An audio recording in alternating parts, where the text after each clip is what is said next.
and we have three concepts. And the last one I'm going to tell you today is possibly the most absolutely stunning. I remember when I heard it the first time, I was stunned by the beauty of it, and it's mind-boggling. So let's start on page 132. I just want to show you one point I looked up yesterday. Last word on the line. Vayehi ki zakein Yitzhak vatichena einav miros. Yitzhak was old, and his eyes dimmed. All right, we're starting a little early. I was once on a train in England. And the trains in England, they run, on the minute. They left. I remember I got on a train from first time was from London to Gateshead. It's a 3-hour ride. It's supposed to leave at 9 and get in at 12. Left at 9, got in at 12. It's unbelievable. It's a very good way to travel. Then I was once on a train that was going from, I think, Manchester to London, and they actually got in 7 minutes early. And the guy apologized on the test. I'm sorry, I got you in a bit early this morning. Sorry for the West. So we're starting a little early. I'm apologizing. Okay, it should be our worst of error, right? So the problem is it isn't our worst of error, but hopefully it will be. So it says, Ki zakein Yitzhak vatichena. Notice how I stalled now for a minute, so now we're on time. Vatichena, Vayehi ki zakein Yitzhak vatichena einav miros. Yitzhak's eyes dimmed. Take a look at Rashi. And Rashi brings down the Medrash. If you look, it's the right column of Rashi, second line. Right column, second line of page 134. Davar acher. Another explanation. Kshenekar al gabe hamizbeach, when he was bound up on the altar, v'hoya aviv rotza l'shachato, his father wanted to shecht him. Be'osa shad niftechu hashemayim, the heavens were opened. V'ro malachei hasharetz v'yobochim, the angels were crying. V'yordu dimoseim v'naflu al edav, and their tears fell into his eyes. Lefichach kahu edav, therefore his eyes were dimmed. So we asked yesterday, that's a pretty good shot from heaven right into his eyes. And one of the explanations for that is that it's not literal, obviously. It means that the energy for creating the blindness was released from Shemayim. Not literally the tears fell into the eye. Ooh, wow, I hate when that happens. It means that the energy, and therefore slowly, gradually, his eyesight was decreasing, and eventually he became blind. That's what it means that it dropped into his eyes for the angels. But I saw there are two explanations here. The first one is the angels. I saw one of the commentaries of the Medrash says what this means is that the angels saw that the level Yitzhak is rising to right now is such a lofty level, he's actually going to get to a point where he's going to replace them. That's why they're crying. That whatever an angel is, this human being is rising to a level now by being willing to be sacrificed on the Mizbeach, that he, by willingly giving up his life to allow himself to be slaughtered, is going to then rise to such a high, lofty level that he's actually going to replace the angels. That's what one of the commentaries said. But there's another idea here, and that is, if you notice, Rashi says the heavens opened and the malachim saw and they were crying. Now, why does Rashi's only quoting the Medrash here, why does he have to say the heavens opened? Malachim, if the angels could see, I would imagine the heavens don't have to open. They can see. They got pretty good eyesight, X-ray vision. They can see all the way down to what does that mean? The heavens open. So there's an interesting story. Now I've seen this story. It's documented. I've seen it that it involves the Rambam. There's one version that it was the Rambam. There's another version that it was the Ramban. Maimonides and Nachmanides. So the story goes like this. There's a young man who was terminally ill. And everybody was broken up. Everybody knew he was going to die, and he's leaving a wife and children. And the Rambam came in to see him right before he died. And he said to him, look, you're going to soon be in the world of truth. I have a couple of questions that I've been grappling with. And he gave him 3 questions. Halachic questions I've been grappling with. I would like you to come back to me in a dream and tell me what's going on out there, what the real answer is in the world of truth. And my third question is, why do the righteous suffer in this world? Everybody has questions. Why did the young person die, and why is this person going through suffering? These are the 3 questions the Rambam said to this young man. And so the young man died, and a week later, he came to the Rambam in a dream. And he answered the first question. He said, this is the answer to your first question, this is the answer to your second question. And as far as the third question, about all these things that human beings wonder about, where's the justice and how is Hashem fair and so on and so forth, when I was in the world of truth, so I was a good person, and therefore I was granted access, and I was getting closer to God's throne. And the closer I got to God's throne, the answers, then the questions that you have dissolved of their own. The truth and the clarity was so clear up here that there were no more questions. The questions were he didn't tell the Rambam what the answers were. He just said, up there, you have no questions. Up there, it all becomes blatantly clear. So the commentaries say that's why the Rashi says the heavens had to open. That means the malachim are up in heaven. In heaven, everything is clear. Well, the heavens open so they have a view of what's going on down on earth. Down on earth, nobody understands why Yitzhak is being shechted. Why would Avram have to shecht him? Remember, they didn't know that he's not going to be shechted. Why does he have to die? Why does this gut-wrenching scenario, why is it taking place? But that you only have a question of when the heavens open and you're looking down from an earth perspective. But in a heaven perspective, you don't have any questions at all. That's what the commentaries say. That's why Rashi specifies. So the angels, for them to have a question, they have to, and it's a lesson to us. We never understand a lot. There are 1,000,001 things we don't understand. We don't understand why good things happen. We don't understand why bad things happen. We don't understand why anything. But that's only because we're stuck down here with a limited kind of tunnel vision, an earth tunnel vision. But once where a person's in the world of truth, then all the questions dissolve. They all melt away. By the way, there's an interesting story with this, the Rambam and the Ramban. I knew a guy, and I know the guy. He was raised secular, completely secular, and he was sent to a private Catholic school. One day, somebody comes up to him and says, Bishop Garver wants to speak to you. Bishop Garver was the principal of the school. So he walks into the office, completely secular. He walks into the office. The Bishop Garver says to him, Goldstein, what's the difference between Maimonides and Nachmanides, the Rambam and the Ramban? And he looks at it and he says, sir, I've never heard of Maimonides. I've never heard of Nachmanides. So Bishop Garver reaches into his drawer. He pulls out an English translation, the Ramban in English. And he points it. He says, Goldstein, you don't know what you're missing. Go to your people. He said he didn't know what hit him. So eventually he left the Catholic school. He made his way to the New Square Hasidim in New York, the Hasidic group. They live somewhere in upstate New York, wherever New Square is, where I don't forget what they were. Where are they? In Muncie, near Muncie, I think. They made their way from the New Square Hasidim. He became religious with a Hasidish flavor. Then he went to Ner Yisrael in Baltimore, became a rabbi, and he eventually got married. He said at the wedding, at the head table, the Skver Rebbe was sitting there at the head table, and Rav Yaakov Weinberg, the Rosh Yeshiva of Ner Yisrael in Baltimore, was at the head table, and Bishop Garver was at the head table. And he said Bishop Garver had the most nachas of everybody. It's sitting there watching this guy get married. Today he's a major force in Jewish outreach. But that was the Nachmanides and Maimonides. Nachmanides is the Ramban, and Maimonides is the Rambam, and Nachmanides is the Ramban.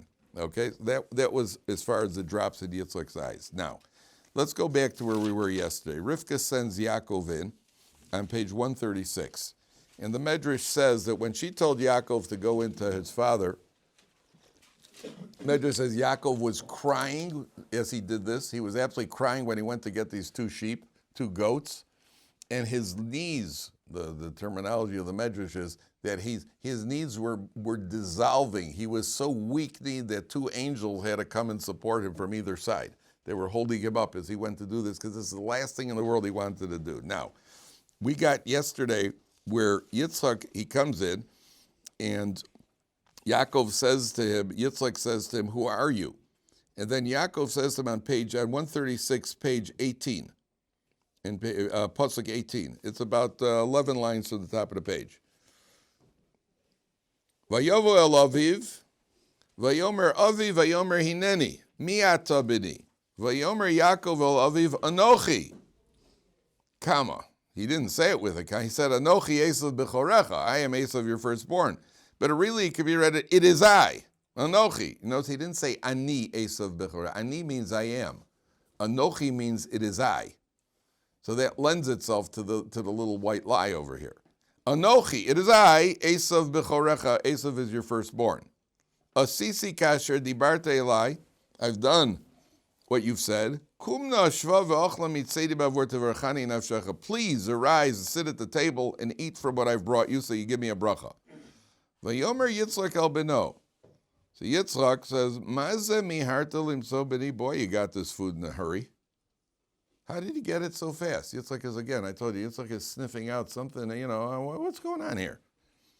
Vayomer ki hikra Hashem elokecha. Hashem, your God, has brought it for me. Who is he from? It was Bashert. Hashem made it happen. Now Yitzhak knows that Yaakov talks about Hashem all the time. Esav is not mentioning Hashem. Esav has not got this Hashem connection. So he says, you know what? Vayomer Yitzhak el Yaakov gishona elai va'abushcha bini. Approach me. I want to touch you. Hataza bini Esav imlo. Is you Esav or not? Yitzhak's got a doubt over here. What's going on? Something strange. Vayigash Yaakov Yitzhak aviv. Imagine how Yaakov feels at this point. He's about to get touched. Now, he may blow the whole cover here. Vayigash Yaakov Yitzhak aviv vayimusheu. Vayomer, Yitzhak says, he touches him and he says, Hakol kol Yaakov. The voice is the voice of Yaakov. Vayadayim yedei Esav. But the hands are the hands of Esav. You mean you talk like Yaakov, but you feel like Esav. Now, at this point, if you were Yitzhak, what would you do? You'd say, hey, listen, give me the scoop, buddy.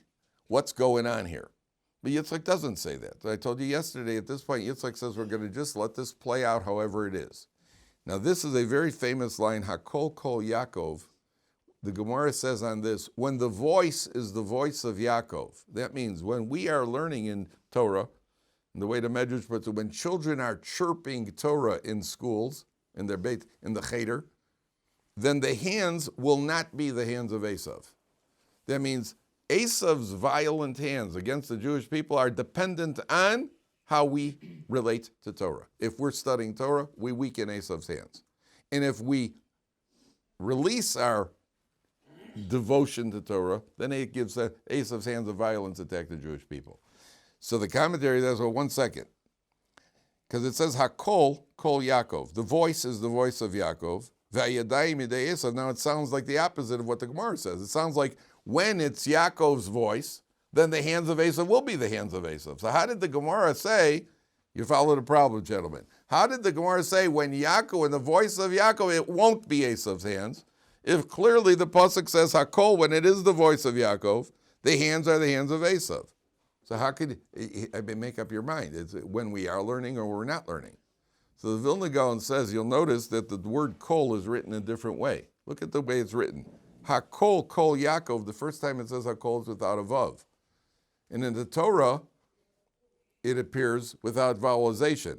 And therefore, it could be read as Hakal, kal means light. Hakal kol Yaakov. When the voice of Yaakov is lightened, it's weakened, then V'ayadayim yedei Esav. But if our voice is a strong voice, then the voice of the hands of Esav can't hurt us. And then Yitzhak says to him again in the next pasuk, he says, "V'lo hikiro ki hayu yadav kidei Esav achiv seiros vayivarcheyu." He can't tell. He gives them a bracha, and this is the bracha, just the formality of, well, bless you, my son. But he hasn't gone into the elaborate bracha yet. Vayomer, but again, Atah ze b'ni Esav? Are you my son Esav? Vayomer ani. It's me. Didn't say who it is. He says, it's me. So then Yitzhak eats. And the... did I miss the pasuk? Oh no, here it is. So Yitzhak eats. He says, "Bring me the food," and then he says, "Vayomer." Bottom line, "Vayomer elav Yitzhak aviv gishana ushakali b'ni." Come and kiss me. Vayigash vayishak lo. Now pay attention very carefully, gentlemen. I'm going to tell you. I'm going to absolutely, what do you call it? Rock you. Vayigash vayishak lo, he kisses him. Vayorach esreach begodov vayivarchehu. He smells the smell of his clothing, and he blesses him. Vayomer rei reach b'ni kereach sadeh asher bercho Hashem. My son smells, the smell of my son is like a field that Hashem has blessed. Rashi says a field like an apple field. You ever been in an apple orchard?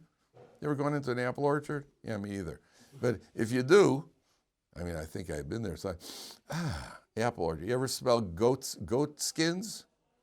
I smell goats. They smell like goats. Yeah, goat skins smell like goats. You ever smell goats? Yeah. Yeah, how does that smell like compared to an apple orchard? And yeah, they're not so good, right? Oh, goat's my favorite. No. You smell fresh goat. It doesn't smell so good. So how could Yaakov's wearing goat skins and you'd say, smells like an apple orchard? So the Medrash says the smell of Gan Eden went in with him. Yeah, you like that, huh? The smell of Gan Eden. Put on goat skins and smell like Gan Eden. We should start a new perfume. Goat skin Gan Eden perfume. It's a new line. From so what's going on? What's going on? So take a look at the word Vayorach es reach begadov. He smells his clothing. And the Medrash says, don't read it as begadov, read it as bogdov, the renegades. He smelled the Jewish renegades. Well, why do Jewish renegades smell like Gan Eden? That means Yitzhak had some premonition of the future at this point. And as Yaakov walks in, renegade, my favorite. Right? Like Gan Eden. Renegades generally don't smell good. It says later on when Esav comes in, he smelled Gehenna. So what does it mean he smelled the renegades? So now listen to this Medrash. The Medrash says that it's not clear if it's the Greeks or the Romans, but when they conquered the Beis Hamikdash, they called a Jewish renegade. They were nervous about going into the Beis Hamikdash. So they called a Jewish renegade named Yossi Meshisa. That was his name. And they said, we want you. He was a bad guy. He was a Jewish guy who had abandoned Judaism and he went over to the other side. He was a redcoat, a turncoat. And he went over to the other side. They said, you go into the Beis Hamikdash, take whatever you'd like. They wanted to see a Jew go in first.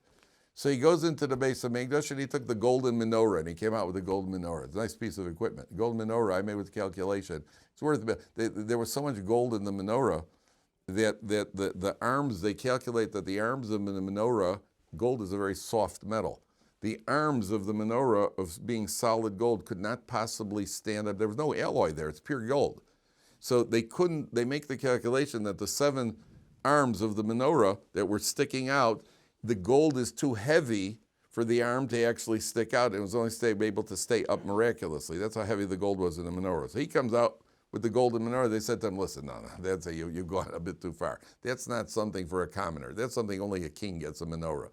So he said, we'll tell you what, we want you to go in again. Hold all the questions for a time. We want you to go in again. We'll pay you, we'll give you the taxes, 3 years worth of government taxes we'll give you just to go in again. 3 years, imagine 3 years of government taxes. Yeah, I could get used to that.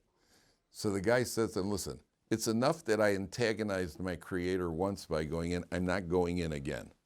At that point, he refused. He said, I antagonized God once, I'm not going to antagonize him again.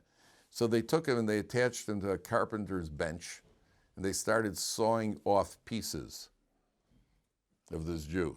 They started sawing him piece by piece. And he kept screaming out, he wouldn't give in. He kept screaming out that this is the punishment that I get and that means he did tshuva. That's what it means. Yitzhak smelled the smell of the renegades. That even Jewish renegades down the line, Jews will have that spark of Jew in them that they're going to come back. That was the smell of Gan Eden. He smelled the renegades, doesn't mean he smelled the bad in them. He smelled the good in them because eventually they're going to do tshuva. And so a person who does tshuva smells good. We're not talking about physical smells here, gentlemen, obviously. But if a person, and it means anybody walking in this room would immediately just go, Gan Eden, right? Yeah, well, and if we don't sense it, that's our problem. Maybe we got a cold or something. But there's a smell of Gan Eden in this room. You should know that, number one. Number two, there's another medrash. Listen, this is even better. This one says there was a man named Yossi ben Yoezer. Yossi ben Yoezer is mentioned in Pirkei Avos. He had a nephew named Yakim Ish Tzroros who had also gone over to the other side. And Yakim Ish, so again, I'm not sure if it's the Greeks or the Romans, this Yakim Ish Tzroros was riding on a fancy white stallion, which all the bad guys rode on. Yossi ben Yoezer was condemned to death. and they put him on the condemned man's horse, which is a little cheapy horse. So they're riding along, and this is his nephew. And at a certain point, his nephew says to him, "Look at the horse my master has put me on, this fancy stallion. And look at the horse your master has put you on, that little cheapy horse, because meaning you're going to get executed, even though you're a loyal Jew."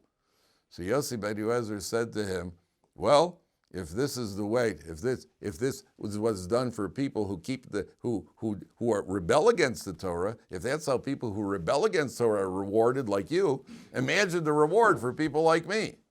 So he says, "Yeah, but uncle, no one ever kept the Torah like you did. You're a tzaddik, and you're being punished." So he said, "Well, if this is the punishment for the good people, imagine the punishment you're going to get." So the Medrash says that the words penetrated him like the venom of a snake, and he went and he erected some sort of contraption where he put a sword with a wall of stones and a noose and a fire so that he could perform on himself all 4 types of capital punishment that Beis Din performs. Skila, Sreifa, Hereg, V'chenek. Kids at home, don't try this. And he jumped into the noose, jumped down, had the wall collapsed on him, fell on the sword into the fire, and he performed all 4 forms of capital punishment as a way of atonement. And a heavenly voice came out and said, Yossi ben Eliezer saw a vision, and he said, by a few moments, he has preceded me into Gan Eden. That's what he said about his nephew, which teaches you that, and that's what Yitzhak was smelling. Jewish renegades, no matter how far away, there's that point of loyalty which they never leave. So you're wondering why he did all 4 forms as an atonement, and why is he even allowed to take his own life? That's a big question. Why could he take his own life? The answer is that, based on who he was, if he would have then turned around to the Romans or the Greeks and say, "Oh, by the way, fellas, I'm going back to Minyan. I'm going back to Yeshiva. I've decided to drop out of Romanism," then they would have killed him anyway. So one who was they would have been tortured to death. And there are halachic grounds that one who will be tortured is allowed to take his own life. So he committed these, what he called it. Again, don't do, I don't want, nobody, listen, you're good guys. You don't have to do this, right? You don't have to do this. There is a handbook available online on how to do it, but don't, like building home explosives. I'm sure they probably have. Don't do it. At the end of the day, the lesson here is now, imagine, Yossi ben Eliezer is the head of the Sanhedrin. He's got a nephew. Do you think he ever tried to talk to him about, maybe you should become a better Jew? I'm sure he spoke to him a lot. Yet, one good shot was all it took. One shot, one line, one well-placed line was all it took to enter him like the venom of a snake, and that's what convinced him. So the rule is, if you have somebody you're working with, trying to be Makar, don't give up. Don't give up, as long as they're willing to communicate. As long as they're willing to communicate, if they say, "Listen, I don't want to hear anymore," but he was talking to him, and once he's talking to him, I remember I was about I think about 17, 18 years old. I was at the local JCC. We're in the locker room. He used to play basketball there. There's a rabbi in Chicago. I knew the rabbi. He was much older. He was in his 50s. So he used to play handball or racquetball or whatever the old guys did. So we were in the locker room, and there were these public school kids, not religious Jewish public school kids. They were in the locker room, and I saw that this rabbi is talking to them. And I picked up their nuances. He was talking to them, and they were talking back, kind of making jokes with very, very kind of inappropriate nuances. And they eventually walked, and I'm thinking to myself, what's the point over here? They eventually walked out of the locker room, and I turned to this rabbi, and I said, "There's no hope."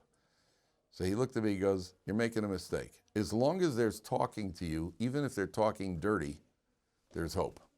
I was just shocked that he picked up the nuances also. I mean, he was a rabbi, so I figured, rabbis don't understand these things. But that's a rule. If they're talking to you, as long as they're talking to you, as long as there's open communication, so you communicate. And the nephew was talking to him. He started up. He said, "Ha, look at you. Look at the horse you're on. Look at her. Okay, you're talking." And that opened up the door for him to give that one shot, which eventually brought him back. So as long as they're talking, be willing to communicate. Yeah? Does that only apply to Jews or all people? Which aspect? As long as they're talking. as long as they're talking, it's a good question you're asking. We're not looking to proselytize anybody. We're not looking to change the world and have them become Jewish. To the contrary, Judaism is the only religion where we discourage people from coming into Judaism. Be a good Noachide, that's all you have to be. We're not looking for people to join the clubs. All the other religions, it's our way, or it's either you do it our way or we cut your head off, or worse. I just got an email from a Muslim. I got an email last night from a Muslim telling me that the Jews are cruel because Avram Avinu was going to shecht his son, and the true religion is Islam. Again, I hold it long there with documented everything. I didn't read it. I didn't read the whole thing. I just just watched it. See why do I have some Muslim name on my email? And a Rabbi Kaplan, our Judaism is cruel. Look what Avram Avinu did. I didn't want to say anything about, well, remember, in the end of the day, he didn't shecht them, and Muslims have done quite a bit of shechting. So I just kind of deleted it. But at the end of the day, we're not looking to change everybody. We have to worry about ourselves. If somebody is asking you respectful questions, you have every right to respond. I've flown a lot, and sometimes I'll sit down, and the guy next to me starts asking me questions. Now, if he's secular and he's Jewish, make my day. I got this guy trapped for 7 hours now. I'm not even letting him out to go to the bathroom. By the time he gets off the plane, he's going to have payas. If it's a non-Jew, he starts asking me questions. I don't really feel. I'll answer the questions, but I don't have a goal over here to try to draw him into Judaism. I don't have that goal. I want to be a good person and show them Jews are decent people. One time I had a guy who started asking me questions, and the reason I gave him a lot of time because he was married to a Jewish woman with 2 Jewish daughters. So I figured it's worth the investment because hopefully maybe he'll go home and tell his daughters to go pursue Judaism. Sometimes you gotta be thinking about the long-term effects. But to be good, we have to be good to everybody. We have to be decent to everybody. We have to help non-Jews. They have to be good to non-Jews. But we're not looking to bring them into the Jewish fold because that's not their obligation. Their obligation is to keep the 7 Noachide laws. And if they keep the 7 Noachide laws, they're doing very well. I guess it was more of you kind of answered it. To the haters who they don't necessarily need to be Jewish, but the haters. My experience is haters are going to hate us anyway. This guy, what's this guy's name in New York? Sylvie, what's his name? The guy with the red berets. The guy just came out in New York. He has a group. He ran for mayor. Silva or Sylvie, something like that. Is non-Jew, and he says, "Listen, we have anti-Semitism in our blood. No matter what the Jews do, we're going to hate them." That's what he said. And he's got Jewish daughters. He said, no matter what the Jews do, hi guys. No matter what the Jews do, it's not gonna work out. The Jews can do no right. That's basically what it is. The Jews can do no right. Okay, now last point over here. Hi, come on. They just need to be quick. They're chumashim on the shelf. Hi guys. Anybody from Chicago? We're from Manchester. Oh, from Manchester. Hi, Manchester. Yeah, I'm a City supporter, by the way. In case anybody. Oh yeah, I figured. I knew that would work. The what do you call it?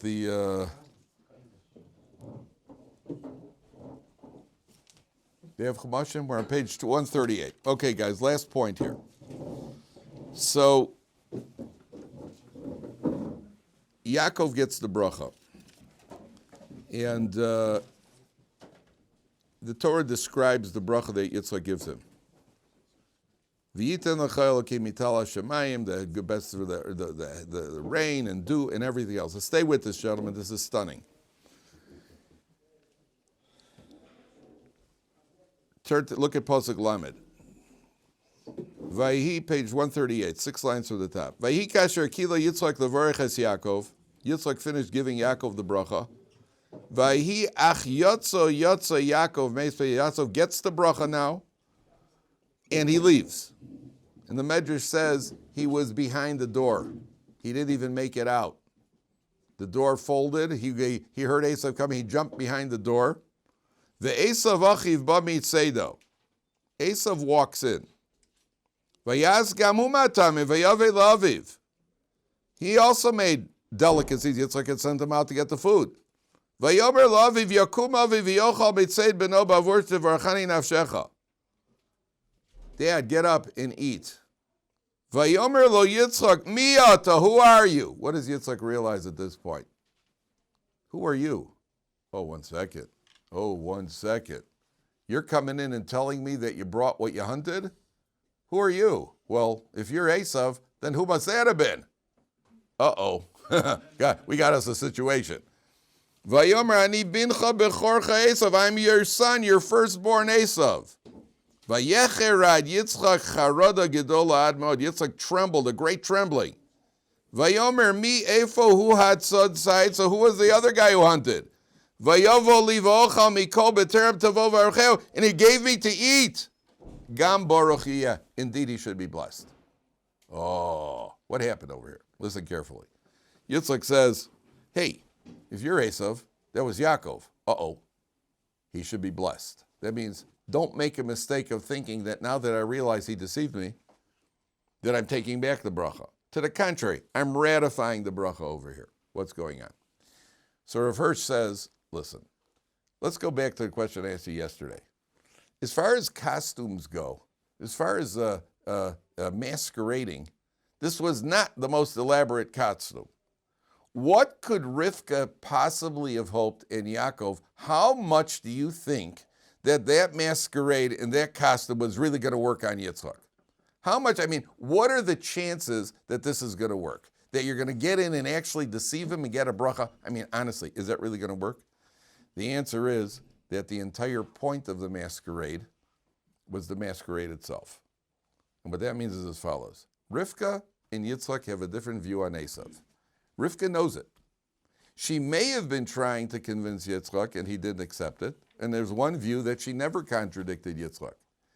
We're now at the moment of truth. I've got no more time to waste. I've got to do it now. There's only one way I can convince my husband. What does she do? She sends in Yaakov with a very flimsy costume. And Yitzhak gives him a bracha. And then Esav walks in. You know what Yitzhak is thinking to himself? At the point Esav walks in, Yitzhak is thinking to himself, oh boy, oh boy, oh boy.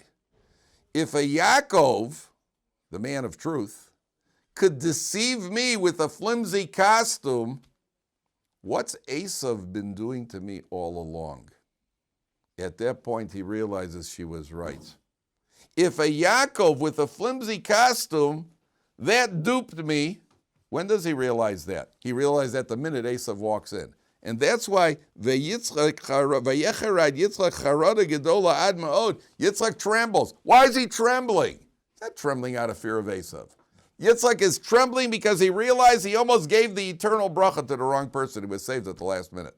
And that's why he says, Gam Baruch Yeh, he should be blessed. Because now he's ratifying the bracha that really should have gone to him all along. And that he understands that if she deceived me like this, if Yaakov could deceive me, so what's Esav, who I know is a deceiver, what's he been doing to me all along? Whoa, boy, I got saved at the line. At the last minute, I got saved. And therefore, Yitzhak now has managed, Rivka manages. So the whole point here, the whole point wasn't just the deception. It was to show him how easily he could be deceived.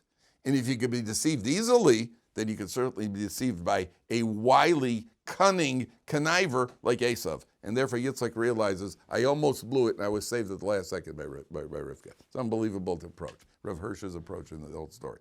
Because the question, even kids ask this question. Like, that's not much of a costume. I'm trying to get trouble just to flip the door open so we get some air. So the whole thing over here, the whole point of the deception is to show Yitzhak how he could be deceived, as opposed to actually going and deceiving him. Because she's trying to show him something which has been her view all along. Now, Esav comes in, and when Esav hears about it, he's not too happy. 4 lines from the bottom. Kishma Esav es divrei avi vayitzak tze'aka gedola umora ad ma'od. Yitzhak Esav gives a hippo hurricane holler, as he used to say on Peter Potamus. He gives, I don't know if you guys are old enough to know that there was this cartoon about a hippopotamus, and when he would give a yell, it was called a hippo hurricane holler. And Esav gives this hippo hurricane holler over here. He gives a yell, which the Jewish people are going to pay for. because at some level, Yaakov is taken to task for this. Maybe you could have done it a different way without hurting him. This is going to come back to haunt the Jewish people by an arch descendant of Esav named Haman.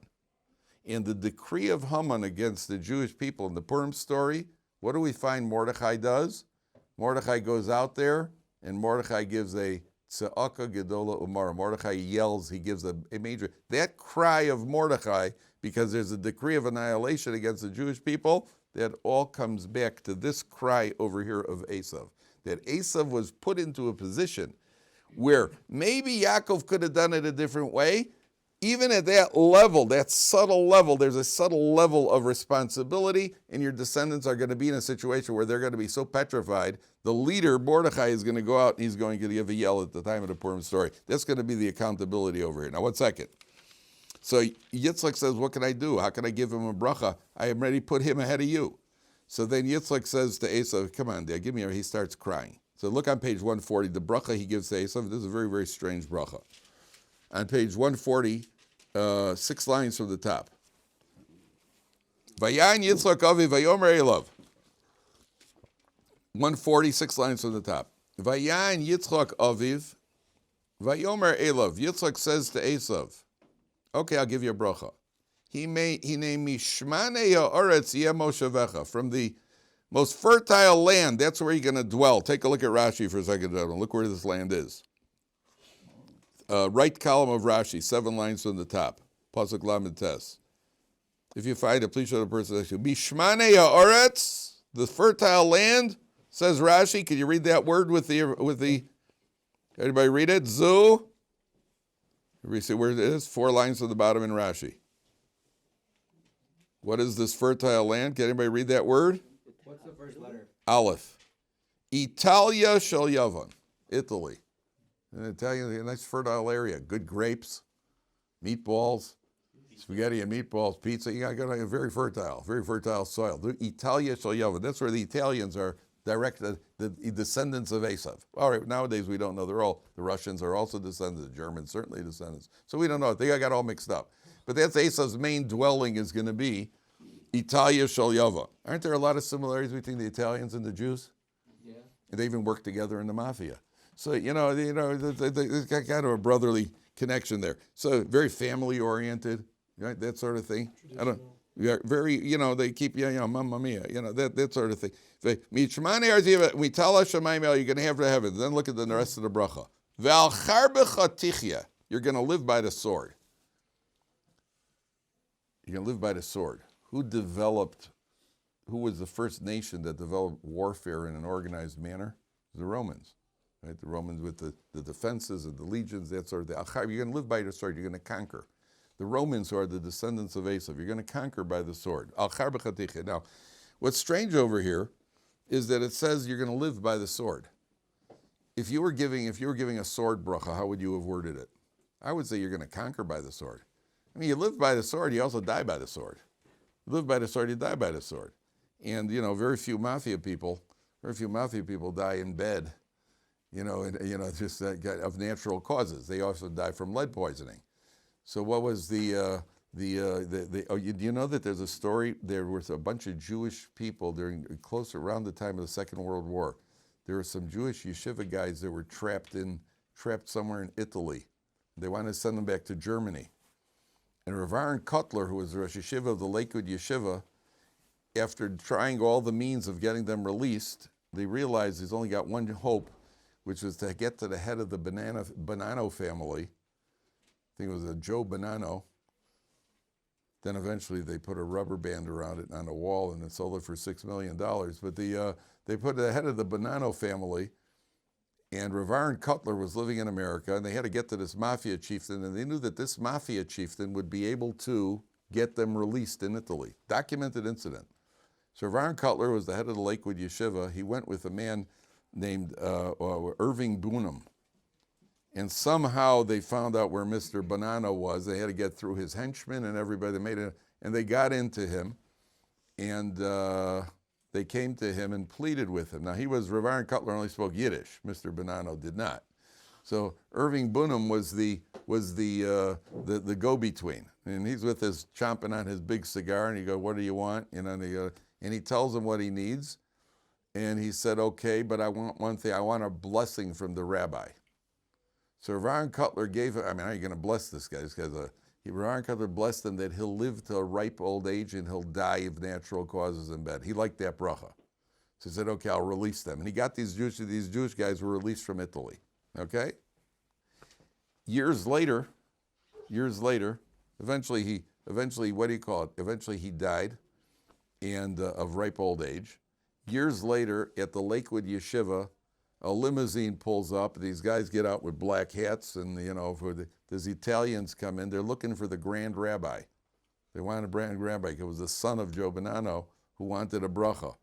And at that point, they said the Grand Rabbi is no longer around. They said it worked for the father, they wanted it for the son, and no. So I think his son, Reb Schneur Cutler, came out and gave him a bracha instead. The Grand Rabbi wasn't there. They're going to live by the sword. They live by the sword. Now the question here is, why doesn't it say they conquer by the sword? And the answer is, living by the sword doesn't just mean conquest. And living by the sword means that their nature is a nature where you turn the violence and the excitement, that's what gets them going. To sit down and read a book isn't going to last long. The Esavs of the world, I was once, it's very common that if you insult somebody, what's the response? "Hey, let's take this outside." What does that do? The fist goes up. That's the first thing they have. The fist goes up. Somebody who is excited by that sort of thing, what do they call it, that boxing where you get to use all kick people? UFC. If you can watch UFC and see a guy get his head kicked in, especially if he's bleeding, and you enjoy it, and you reach for more popcorn, that's a little bit of Esav. We got some Esav in us. If a person sees violence, even professional football, if you're watching it for the athleticism, that's one thing. You enjoy the athleticism. If you're looking for the hit, you're just looking for the hit. Ooh, did you see that? His head snapped back. Ooh, and you enjoy that. That's Esav. We got. What's it? All humans have an aspect of that. We probably do. We probably do. And we have to try to get. Sometimes. So have you ever seen a situation? It could be in school. It could be in shul. It could be in university. It could be where two guys are getting upset and they say, "Come on, you want to go?" And then a guy in the middle gets in the middle and says, "Come on, guys, break it up." And everybody's thinking, "Get out of there, will you? Get out of here and let them go. Let's see. So break the monotony of life a little bit. Let's see how good." If you can watch it and enjoy it, you're right. Many of us have some of that Esav in us. It's exciting. I wouldn't say enjoy it. It's exciting. If you're excited by that, right, that's Esav. Esav, that's how you live. It's not that you'll conquer by the sword. The sword is your life. That's the sort of thing you really enjoy. We were once watching a football game. The Bears were playing Chicago, American football, real sports. And what do you call it? The men's sports. And I was watching a football game with my dad. And the Bears had a guy named Hartenstein. They were playing Philadelphia. Hey, it was Philadelphia, Ron Jaworski. And the Bears had a guy named Hartenstein, who was a defensive end, who was about 6'6". And we're watching the game. We're just kind of sitting there, you're watching a football game. And all of a sudden we see Jaworski has the snap. He's looking into the right. He's looking like, "Oh, Philadelphia, Ted, yeah." He's looking in this direction. And Hartenstein beat his man around to the right end. And he's coming down like a train on Jaworski. And I remember my dad and I were just kind of watching it. We just went, "Whoa," whoa, because he hit him. I think Jaworski was unconscious before he hit the ground. And if your reaction is, "Yeah, let's see that in slow motion. Wow, look at that sweat go flying. Like, look at his helmet go flying. Look at his head go flying." If that's what excites us, you watch a boxing match, right? Ooh, snap back.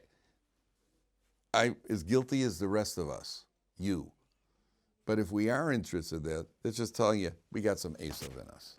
We have that Esav. Does everybody have it? I'm not sure if everybody has it.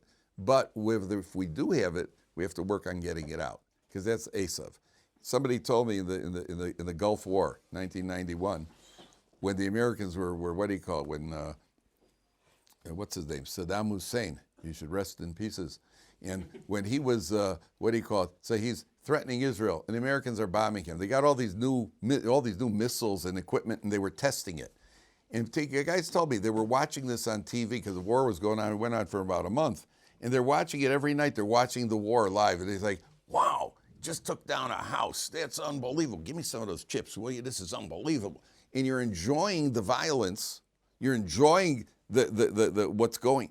That's Esav. That's a charba chatichya. The Yaakovs of the world goes back to the original bracha, which is the Yaakovs of Ishtam, Yoshev Olim. He's sitting in the tents of Torah. There's no violence when you're learning Baba Kama.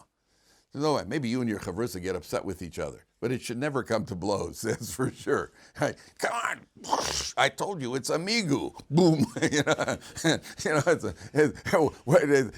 a gzeira shava. Boom, boom. That's the gzeira shava. No, it should never come to that. So you get heated up. It's called Milchamta Shel Torah, the battle of Torah. Yes, over an open Gemara, we fight with each other. But the Gemara also says, a father and a son, a Rebbe and a Talmud, when you're learning Torah, they turn to enemies over the Gemara. They're enemies while they're learning Gemara. They're battling for their position of truth. But they walk away embracing each other. Walk away, they love each other. Because it's not personal. It's the battle of Torah. So there are two battles. There's the battle of Esav, which is the sword. And there's the battle of the Torah Jew, which is the battle of Torah.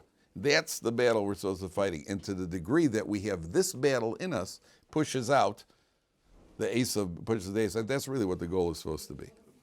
Yes? Before, about why did Yaakov get responsible for everything when Rivka made herself responsible? Exactly. Good. It's an excellent question. Not only that, it was a prophecy. And that's why he had to obey her, because the prophet tells you something you have to obey. And it's his mother. Maybe there was a certain point in Yaakov that got a little bit of satisfaction out of Esav being frustrated.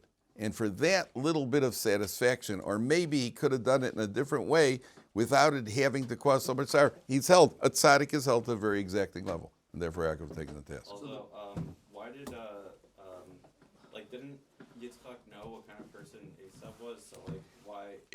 There are different approaches. There are different approaches. There's one approach that says he knew, possibly not to quite the degree, but he knew, and therefore he's treating him a certain way, trying to keep him close. There's another approach that said he was deceived.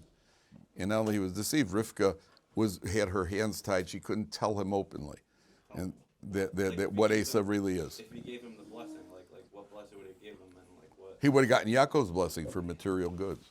So he gets the material goods, but Yaakov is above him. But he wouldn't have known that he would have abused it, or?